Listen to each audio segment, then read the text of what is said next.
Olá, Menezes, Maria e Inês. Invertia. Não é? Andou a treinar isso Andei durante a semana. Obrigada, Júlio. Não, sabe o que foi? Não tive tempo para fazer o Sudoku. Então, Por causa do claro, Alzheimer. Portanto, olha, peguei no seu nome e fez tentei bem. inverter. Fez bem.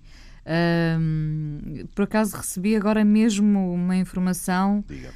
de mais um estudo que diz que cheirar bastante o vinho Sim. ajuda a combater o Alzheimer. Não tenho explicações. Cheirar? Cheirar. Claro que eu, sem ler, respondi imediatamente que me dirigia já para uma adega, não é? Onde vou... Oh, Inês, eu não quero ser pessimista, mas isso pode ter consequências perversas. Então, Porque se basta cheirar, para onde é que vai o nosso alibi para o beber? pois tem razão, nem pensei nisso. Pois, mas meu é Deus. melhor pensar. Vou pensar. Vamos ler esse estudo com muito cuidado É. e dar cabo da metodologia. Mas posso ir na mesma para a adega, Claro não é? que pode, Sim. claro que pode. Ó Júlio, não sei Isto se... agora, sabe o que é que eu me lembrei? Pensei assim, credo, é preciso ter cuidado com este tipo de conversa. O álcool é a droga mais grave deste país. É verdade. E pensei assim, pois, o nosso azar é estarmos na rádio, abre parênteses, que foi sempre o meu grande amor, fecha parênteses, porque se estivéssemos na televisão, agora passava muito depressa por baixo. Consuma com moderação. Claro. Ou então cheire com moderação. Neste caso precisamos de atropelar as vozes para acrescentar Exatamente. o nosso rodapé.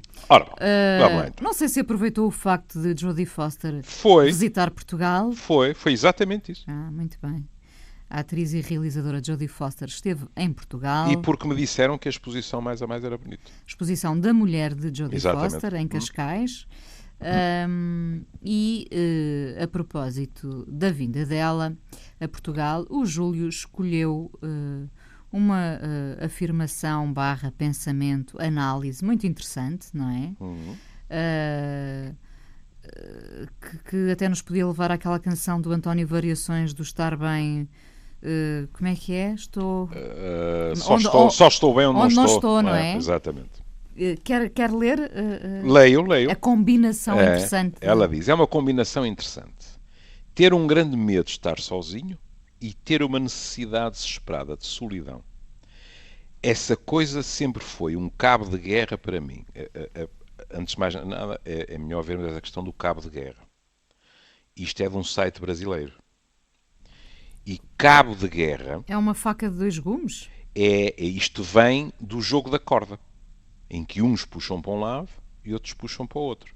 Ou seja, é ela a dizer, eu sinto forças opostas, uma que é o enorme medo de estar sozinha, não é? E outro, necessidade de solidão. Aliás, uma associação que em mim não é nada surpreendente, o velho McCartney tem um disco que se chama Tug of War, que é exatamente isto em inglês.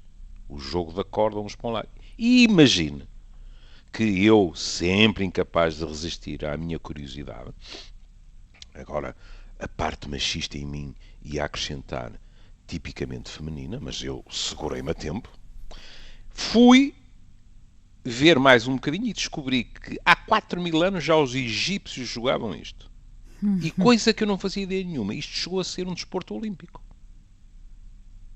Em 1900, e durante uns 20 anos, o jogo da corda, o vulgaríssimo jogo da corda, que todos nós conhecemos, da infância, etc., chegou a ser um desporto olímpico. Ora bem, quanto à frase, há uma coisa que eu vou dizer já que tenho a certeza que a Inês não fica nada surpreendida, que é, eu, se calhar, nesta frase, trocava 2 coisas, porque eu diria ter um grande medo de estar só e uma necessidade desesperada de estar sozinho. Eu compreendo perfeitamente como é que ela está a dizer isto e porquê, não é? Mas como nós costumamos distinguir entre estar sozinho e estar só, para manter coerência no nosso discurso aqui no Amor seria melhor assim. Porque no fundo é o quê? É nós admitirmos como somos, no fundo aquilo que nos foi ensinado na escola secundária e para mim no liceu, que a frase não era muito atrativa, que é somos um animal gregário. Nós somos um animal social, por definição. Uns mais do que outros, como é evidente, não é? E a vida pode nos pôr naquelas situações de começarmos a dizer quanto mais conheço os homens, mais gosto dos animais, etc, etc. Mas somos, por definição, um animal social, e eu arriscar-me a dizer, por definição até de animal cultural, não é? Mas, por outro lado, pelo menos alguns de nós têm muitas vezes necessidade de estar sozinhos, sabendo que não estão sós. Não é a mesma coisa. Não é? E ela, ao sentir-se repuxada, digamos assim, diz: isto foi sempre um dilema para mim, porque estar entre estes dois extremos, estejamos sozinhos, ou, mais difícil ainda, quando estamos acompanhados, leia-se, numa relação, seja ela amorosa, seja de amizade, não é preciso ser amorosa, stricto sensu, é muito complicado, não é? Porque tanto estamos demasiado perto de um dos polos, como estamos demasiado perto do outro e andamos ali, à procura do equilíbrio. Eu diria que cada vez mais gente se encontrará e enquadrará neste pensamento. Estou de acordo. Não é? Estou de acordo. Porque nós conquistamos espaço mental e físico também, não é? Exatamente. O físico, nós estamos tão amontoados que começa a tornar-se um privilégio. Mas enfim, também, pronto. também. Não nos podemos esquecer que muita gente acaba por partilhar esse espaço físico, não é? Por necessidade. Claro, veja. Quer dizer, nós agora podíamos dizer assim, e temos muita sorte porque não vivemos em Tóquio. Mas não é isso. O movimento de populações inteiras para as grandes cidades. Eu lembro aqui há pouco tempo ler um artigo, mas não me lembro já dos números, mas que dizia que daqui a 20 ou 30 anos a percentagem de nós que vive nas grandes cidades é verdadeiramente assustadora. Em termos de espaço físico é terrível. Aliás, até em termos arquitetónicos. Cada vez há mais discussões com as pessoas a dizerem: mas onde é que estão os espaços verdes da cidade? Não só para a cidade respirar, mas para nós também podemos espraiar um bocadinho a vista. Bom, mas ainda que seja uma situação de privilégio, nós temos de facto cada vez mais casais que decidem viver separados em moradas diferentes. É verdade. E temos casais a viver na mesma morada, mas a aceitar de uma forma pacífica esta necessidade no outro. Porque é assim, o que a Inês põe em cima da mesa, e que temos falado aqui abundantemente, é uma situação que, em termos geográficos, a situação fica logo resolvida. Eles estão juntos quando querem, ou quando podem, diga-se passagem, não é? Pronto. E quando não querem, têm a sua casa. Mas, e aí é mais difícil, eu ouço montes de casais que, vivendo na mesma casa, dizem que têm a mesma necessidade. E aqui é mais complexo de gerir. Porque as pessoas não vão, quando lhes apetece estarem sozinhas, obrigatoriamente estar fora de casa. E, portanto, é fascinante ouvir, quando isto funciona bem, ouvir alguém dizer que lá em casa não é nada problemático, por exemplo, um estar a ver televisão e o outro apetecer-lhe estar calmamente a ler um livro no escritório, partindo do princípio que temos uma casa em que há sala de estar, há escritório e tal. Temos sempre que ser muito humildes, porque há casas em que vive toda a gente a monte, não é? Pronto. Portanto, nós temos sempre de ter a noção que muito daquilo, e isto é inconsciente em nós, muito daquilo que nós opinamos, muito daquilo de que falamos, sem nos apercebermos, estamos a falar da nossa classe social. Como se toda a gente vivesse assim. O que não é verdade. E, portanto, quem mora uma família inteira em duas divisões, estar a discutir quem é que tem necessidade de privacidade, isto, aquilo e aquilo outro, é discutir o sexo dos anjos.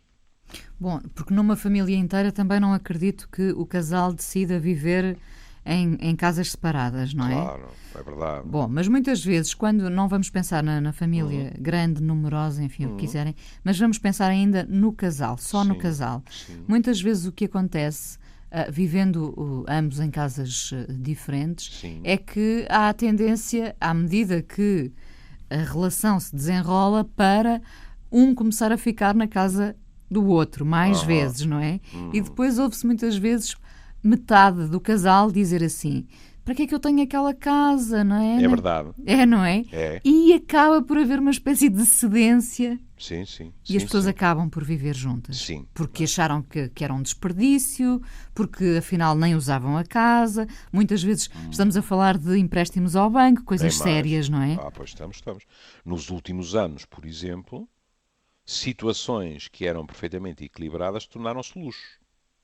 E as Verdade, sim. pessoas optaram por estar na mesma casa porque não se podiam dar ao luxo de continuar a ter cada uma a sua casa. Depois, algumas das justificações são deliciosas. Porque quando as pessoas começam a pensar sobre isso, hum, é por isso que a minha profissão é fascinante. Uma pessoa pode estar exausta a desempenhar e ao mesmo tempo manter a curiosidade de uma criança porque houve sempre coisas novas. E nós podemos ter um casal que diz assim: pois, nós estamos mais em casa dele ou casa dela. E quando se pergunta porquê, pode-se ver um sorriso agarotado e ouvir: bom, é que a casa dele ou a casa dela está muito mais arrumada que a minha. E, portanto, é mais agradável estar lá. Ou então tem a ver com a localização, ou isto ou aquilo. E depois há aspectos muito subtis que são deliciosos, que é, alguns de nós têm, em termos simbólicos, uma enorme dificuldade em admitir a hipótese de coabitarem. E, portanto, têm a sua casa. Mas depois chega-se à conclusão que praticamente 7 dias por semana estão na do outro ou vice-versa. Exato, Não é? exato. E muitas vezes, com mais frequência, as mulheres, por razões até culturais, você ouve o outro, e neste caso a outra, dizer-lhe com um sorriso: na primeira todos caem, na segunda cai quem quer. Eu nunca mais lhe falei na hipótese de coabitarmos, porque ele ou ela ficou de cabelos em pé, diz que não quer, porque por aquilo que foi o seu passado, etc. E se eu não tocar na questão, nós vivemos juntos. É muito engraçado. Sim. O que não se pode é de repente dizer: olha, tu estás cá 7 dias por semana, traz a roupa toda ou qualquer coisa, que isso o outro fica logo eriçado. Agora, deixado a si mesmo, vai continuando. O que, diga-se de passagem, é um bom sinal. Porque se vai continuando é porque se sente bem. Este combate, Hum, este cabo de guerra, sim. como dizia a Jodie Foster, é uma coisa que podemos manter ao longo de toda a vida, não lhe parece? Haverá quem amance um dos lados, não é? É. Mas até em termos individuais, é bom dizermos que em geral é um conflito interno, porque isto é um conflito interno. É um conflito interno que não surge muito cedo na vida. Porque não podemos confundir isto com a nostalgia de independência, sei lá, da adolescência. Em que o que nós queremos, pelo menos de vez em quando, é que os nossos pais nos deixem sozinhos, seja no quarto, seja num festival de rock, seja o que for. Não é disso que estamos a falar. Estamos a falar mais adiante nos nossos trajetos, nós baloiçarmos entre a necessidade de estarmos com os outros. Tivemos a sublinhar mais a relação amorosa, mas como eu dizia, podem ser os amigos. E a necessidade não de estarmos ferozmente numa concha, não. É de termos o nosso espaço, aliás, você disse, e muito bem, físico e psíquico, porque o espaço mental também é complicado.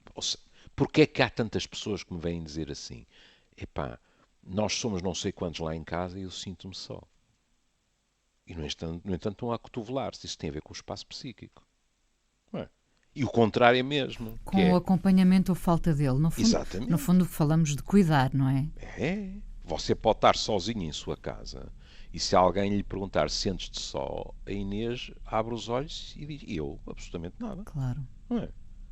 Tem o telefone, tem o Facebook, tem sobretudo a noção de que se quiser, os seus amigos ou o seu amor está ao alcance de um Lá toque. está, opção. Quando aparece como opção, Exatamente.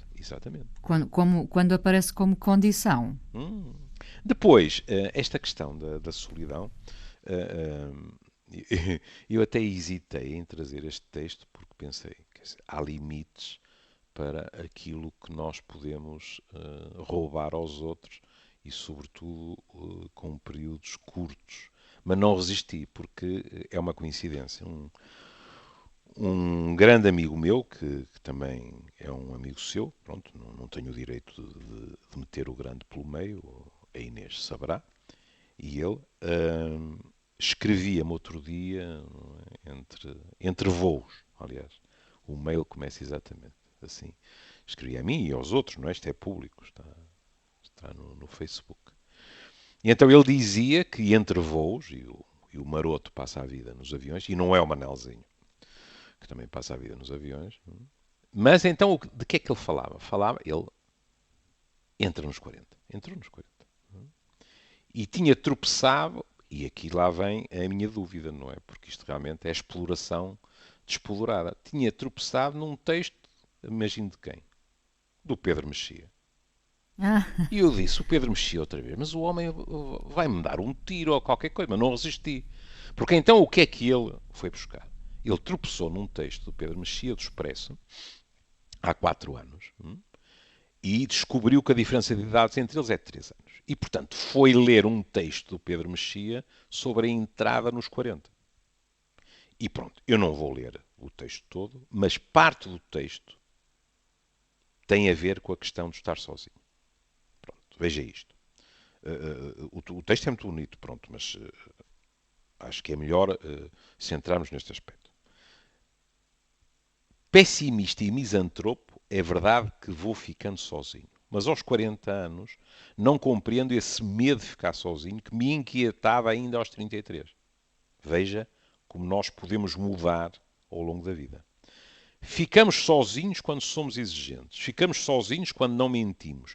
Ficamos sozinhos quando defendemos as nossas convicções. É um preço que estou disposto a pagar. E há, digamos, 10 pessoas de quem gosto, 10 pessoas sobre quem não me enganei, e 10 pessoas é um mundo. E, entretanto, não faleci, o que também não estava garantido. Tenho ainda mais uns anos de esplendor inútil, não sei quantos, quem sabe se mais 4 ou 40. Está bem assim. É claro que há outras razões para estar sozinho.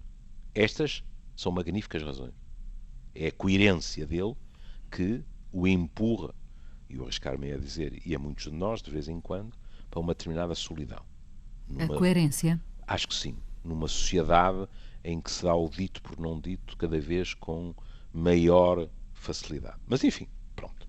Como não estou a falar de mim, posso dizer que estou de acordo com ele. Pronto. Portanto, também não podemos esquecer razões menos nobres para se ficar sozinho.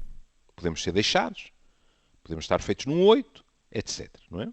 Mas aqui é esta noção de o que é que o meu amigo acrescentou a isto. A grande diferença, eu não me considero pessimista. Assim como assim, não necessito das duas mãos para contar as pessoas que me são verdadeiramente próximas. Fazendo minha a terminologia de quem melhor me conhece estados de alma, cultivo uma tribo, eu não sei porque acho que isto é uma indireta para mim, mas enfim. Cultivo uma tribo de dimensões reduzidas. E sim, e ele põe aspas para citar o Pedro, e sim, está bem assim. Ou seja, aqui tem você, a um nível individual, 2 homens, mas podiam ser 2 mulheres, a dizerem o quê? É verdade, há uma dimensão de solidão na minha vida. No caso do Pedro Mexia, é muito interessante, porque ele diz, há 7 anos atrás isto provocar-me-ia terror e agora é pacífico para mim. E os dois dizem o quê? Que há meia dúzia ou uma dúzia de pessoas e que é a relação e as certezas quanto ao afeto dessas pessoas que têm lhes chega perfeitamente para que a solidão não seja penosa. Era também disto que nós estávamos a falar. Sim.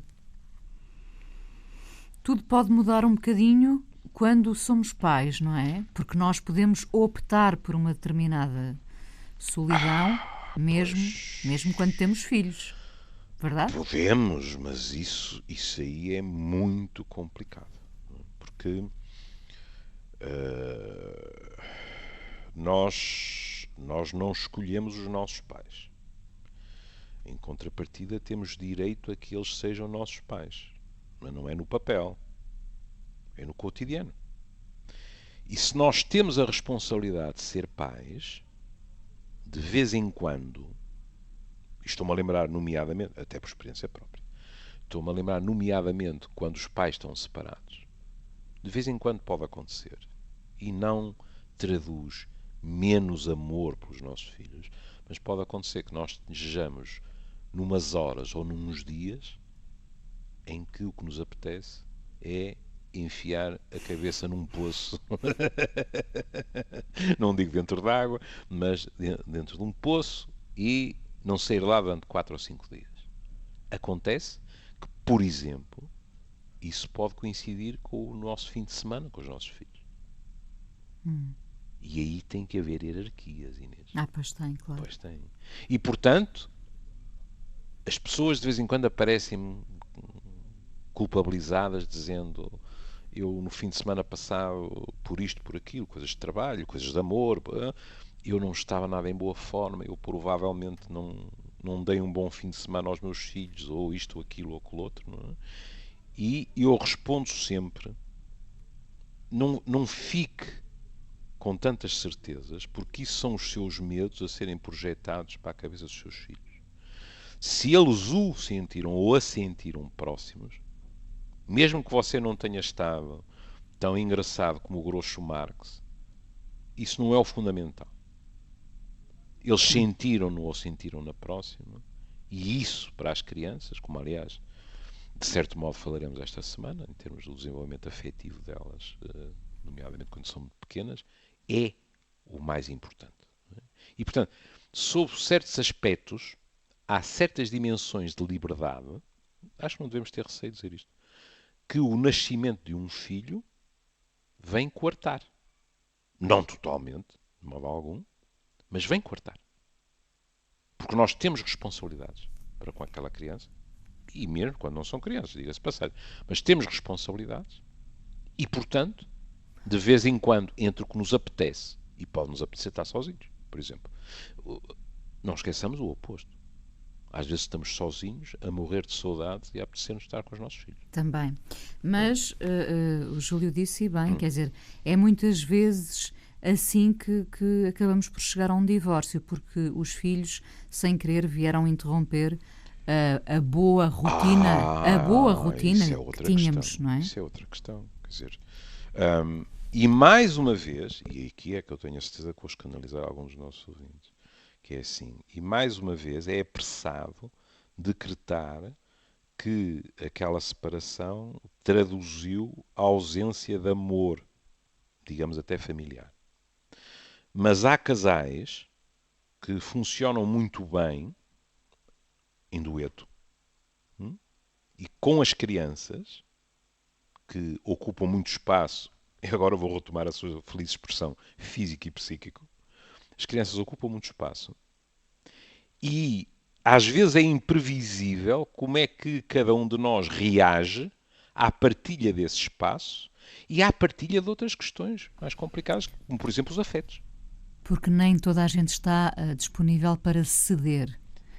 Muitas vezes é de cedências que se fala aqui, não é? Verdade. Nós temos que abdicar do território que tínhamos, não é? Ciúmes de inseguranças que surgem com um terrível problema, que é, deixa-me fazer brincadeira em relação a isso, a Inês pode fazer aqueles cursos para que o parto seja mais fácil e mais isto e mais aquilo. Treinar para ser pai ou mãe é muito difícil. Nós estamos virgens naquilo. Estamos cheios de boas intenções, na maior parte das vezes. Temos muitas vezes também uma visão idealizada do que é a parentalidade. É que o mesmo modelo não serve a todos. Pois não. Pois não. Porquê é que as pessoas chegam ao meu consultório e dizem assim? Porque já tiveram um filho, estão no segundo, estão no terceiro. E dizem assim, tenho muita sorte. Dá noites muito boas. As pessoas dizem isto. Não é? Pois é. As pessoas dizem isto porque já tiveram um ou uma que não as deixava pagar olho. Ou então tem uma amiga que tem olheiras até aos joelhos porque dorme às meias horas, percebe? E, portanto, as pessoas imediatamente dizem, que sorte. Ora, quer se queira, quer não, isto Porquê é que eu tive o cuidado de dizer isto não tem a ver com... Isto não significa que não se goste da criança, nem significa que se goste menos da pessoa com quem estamos. Agora, que isto pode provocar moça, agora, é evidente que há sempre algo que é preciso dizer. Se a relação já tem fissuras, é muito mais fácil que as fissuras se aprofundem. Óbvio, se já havia fragilidades, as fragilidades, em geral, podem Imaginem ser com agravadas. umas quantas noites sem dormir, não Nem é? mais. E É ainda verdade. por cima, se quiser, com uma das pessoas a sentir-se injustiçada, por exemplo, por uma distribuição que ela não considera justa dos tempos, das tarefas, etc. Isso pode provocar problemas entre as pessoas.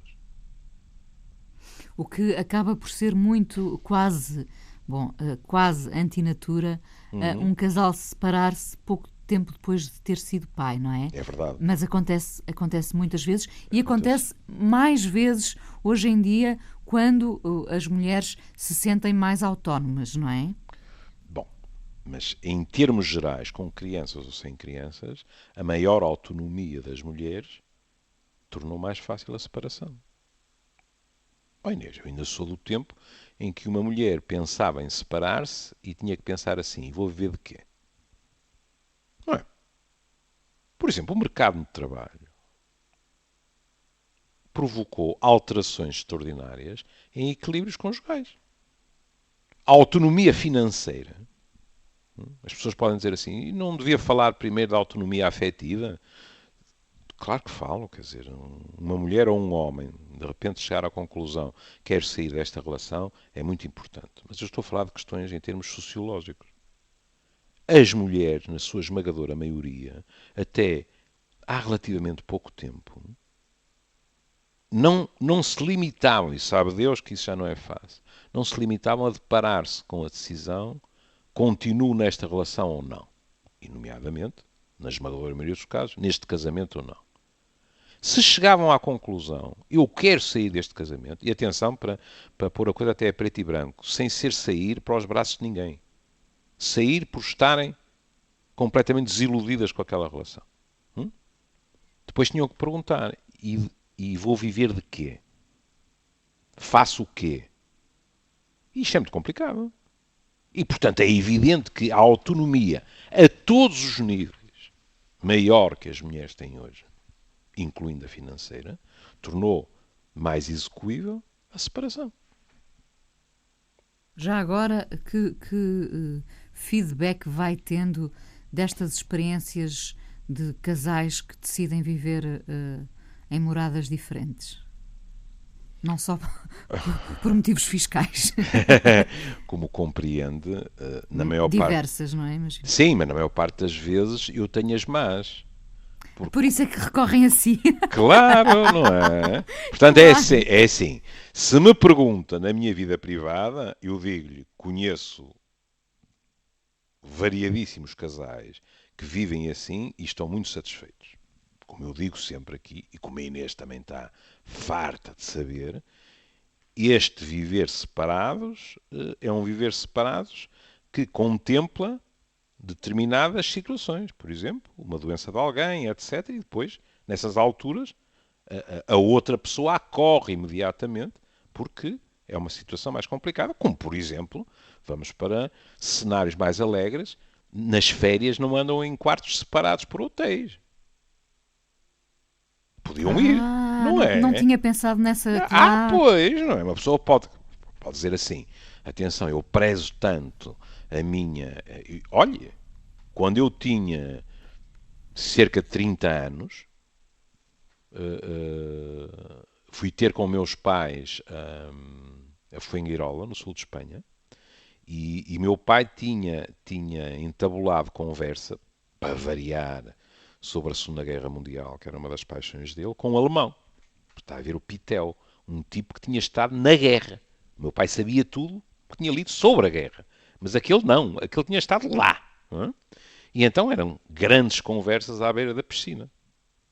E um dia descobrimos, era um casal simpaticíssimo, descobrimos que eles estavam em quartos separados.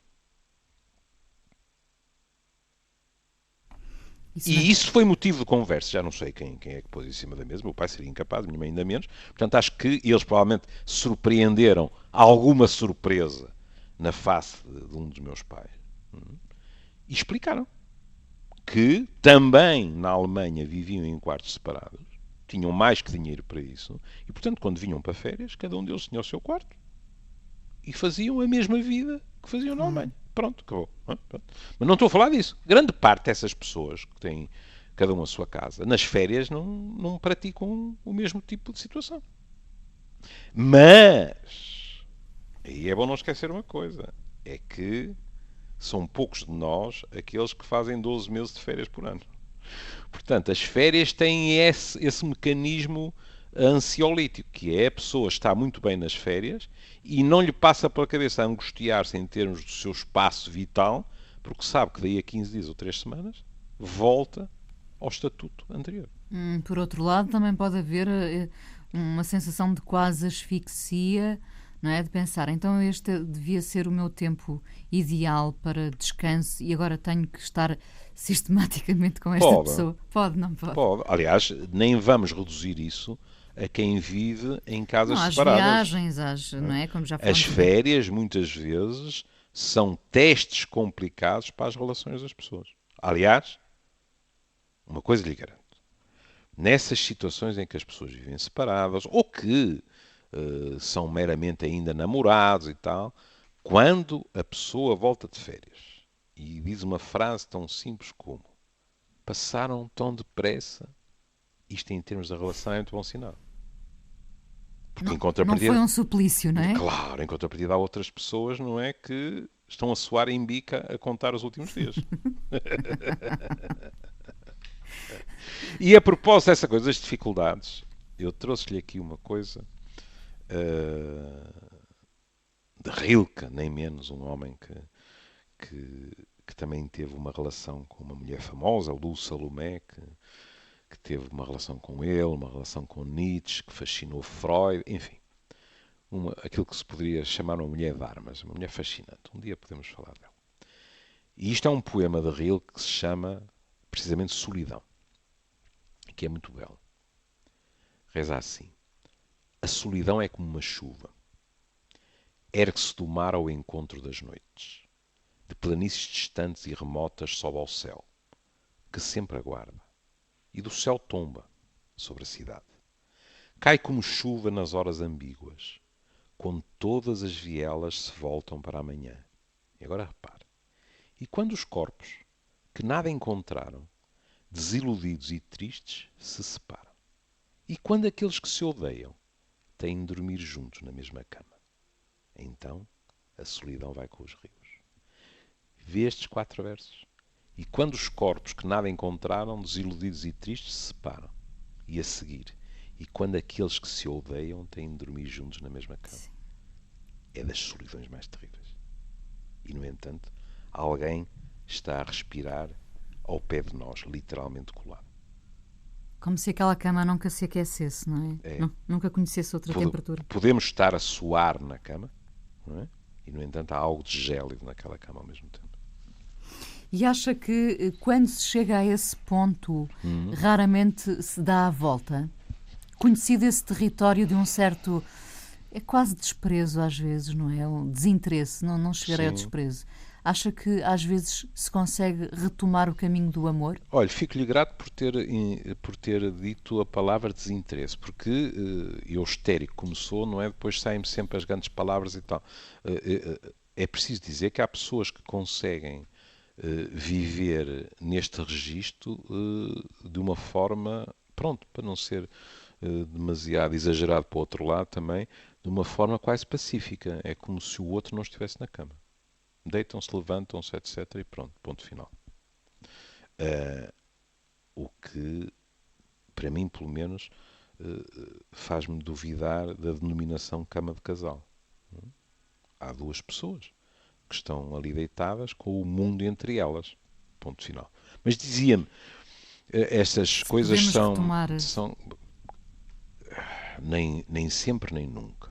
Portanto, se me pergunta se eu já vi relações em que havia uma perfeita guerra fria, naquela cama, ou em que as pessoas, olha, vulgaríssimo, em que as pessoas tinham decidido e tinham feito dormir em quartos separados e tal, e que houve regresso, é verdade que assisti, mas não lhe nego que foram casos minoritários.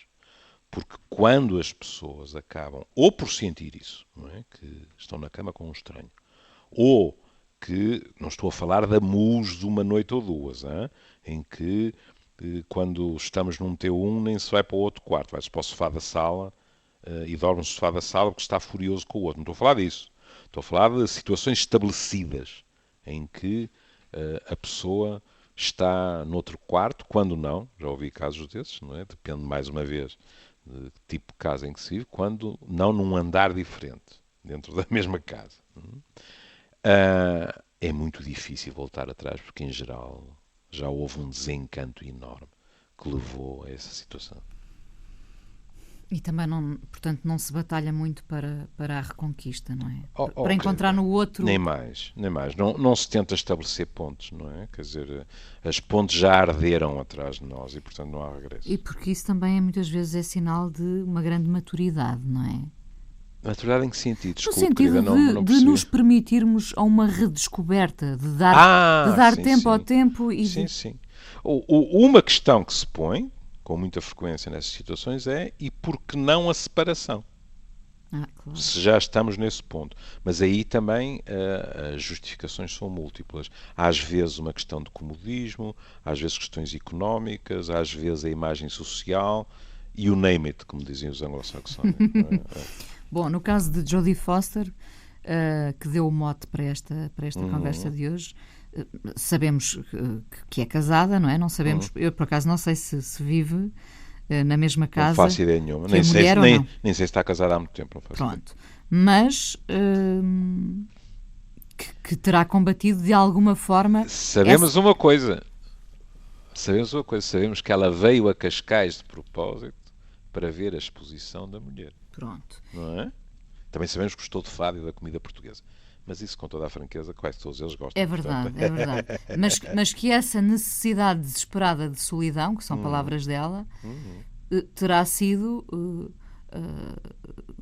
combatida, não é? Ao ponto de ela decidir viver pelo menos uma relação com outra pessoa. Não é? Claro, mas eu gosto de acreditar que o que acontece, se calhar a mulher dela tem o mesmo tipo de necessidades e atingir um equilíbrio que é satisfatório. E mais a mais, sendo Jodie Foster uma atriz, é quase inevitável que haja períodos de separação, etc. Não é? A não ser que a mulher não faça nada e possa andar atrás e tal. Pronto. Mas o que é mais provável é que tenham encontrado o equilíbrio. E essa é a solução ideal. Mas quando falamos destes casos, não é? Ainda agora em relação à Jodie Foster com a mulher, falamos sempre, no fundo, de uma elite, não é, Júlio? Não. Sob certo... Não, calma. Oh, mulher, deixa-me pensar. Se não quer que eu pense, não me faça perguntas. Eu quero muito. É assim. Também aí há muito cultural.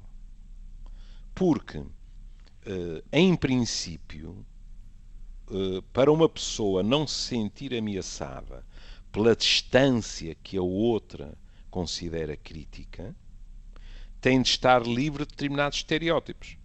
Como, por exemplo, se tu gostas de mim, temos de estar sempre juntos. E aí, quando você diz uma elite, tem razão em termos de elite cultural. Sim. Pois, porque as camadas mais desfavorecidas são, em geral, presas mais fáceis dos estereótipos. Não é? Para além de que, como eu dizia há meia hora atrás, muitas vezes esse tipo de problema nem sequer se lhe expõe. Agora, a outros níveis, eu às vezes gostaria de tentar perceber porque é que um determinado homem vai para a taberna beber, se é só porque vai beber, ou se é porque há coisas dentro dele que fazem com que ele vá procurar na taberna coisas que talvez pudesse encontrar sem o vinho, que seria bem melhor para a saúde, se tivesse tido os instrumentos de autoanálise, se tivesse tido a instrução, etc., que lhe permitissem conseguir discernir essas coisas. não é? Pegando numa palavra perigosa neste contexto, mas vai à procura de conforto, não é? No fundo. Algum tipo de conforto. Algum tipo, sim. Mas o que é que pensa que os heroinómanos vão à procura quando injetam? Claro, ou as pessoas que jogam, não é? Exatamente. Todos nós saciamos essas pulsões de formas diferentes. Depois verificamos que não resolvemos nada. Não é? Mas naquele momento, e numa sociedade tão virada para o efêmero como é a nossa, ainda com mais facilidade, naquele momento serve, não sabemos por quanto tempo, pronto. E nós enverdamos por isso. Olha, no tipo de relações também pode ser, não é? Nós temos estado a falar de relações minimamente estáveis, não é? Nós podemos ter uma pessoa que pura e simplesmente está muito bem repimpada, sozinha, ao fim de semana, e depois tem esquemas ao sábado à noite. Ponto final. É impossível perceber como é que vão evoluir estes modelos, não é? Provavelmente teremos sempre um bocadinho de tudo. Nós estamos numa sociedade individualista. Nós estamos numa sociedade que preza muito a autossuficiência. E, portanto, é assim. Eu ficaria surpreendido se... e estamos numa sociedade em que determinados estereótipos de relação foram se esboroando. Portanto, eu ficaria muito surpreendido se progressivamente não houvesse mais pessoas que reivindicassem esse espaço psíquico e físico. Só que isso não tem nada de trágico, porque, eu hoje estou anormalmente otimista, porque elas estão a explicar isso a pessoas que provavelmente têm necessidades semelhantes. Agora, depois o que é preciso é encontrar o equilíbrio, porque é preciso uma sorte bestial para ser exatamente sentido da mesma maneira. E, portanto, de vez em quando o outro pode achar que nós estamos a exagerar. Ou nós estarmos a achar que estamos a ficar sufocados. Isso tem que ser negociado. Já sei que as pessoas não gostam que se fale de negociar no amor, mas isso tem que ser falado entre as pessoas. Dificilmente não haverá uma parte mais ressentida. É isso, aí está. Bom, nós já estamos a viver os dias em que já há marcas que apostam em anúncios publicitários com homens a fazer tarefas domésticas. É verdade. Isso é muito importante, mas quando fiquei a saber recentemente disso, em que há um anúncio de eletrodomésticos, de uma marca de eletrodomésticos, em que o homem aparece a passar a ferro e a fazer outras coisas, eu penso, meu Deus, demorámos tanto tempo a chegar aqui. É verdade. Parece que, entre aspas, já somos evoluídos há tanto tempo e custou tanto fazer uma coisa dessas. Custou. Quando eu cresci, um homem que fizesse essas coisas levava logo com um rótulo de maricas em cima para não ser esperto. Mas hoje em dia já não é assim, não é? Pois não, felizmente. Mas foram poucas décadas. Foram muitas, não é? Júlio, vamos ouvir o Léo Ferré? Vamos ouvir o Léo Ferré. Estamos a fazer o programa sábado de madrugada ou domingo? Vamos por aí fora. Pronto, está bem. Pronto. Porquê? Não, pronto, está bem. Pronto.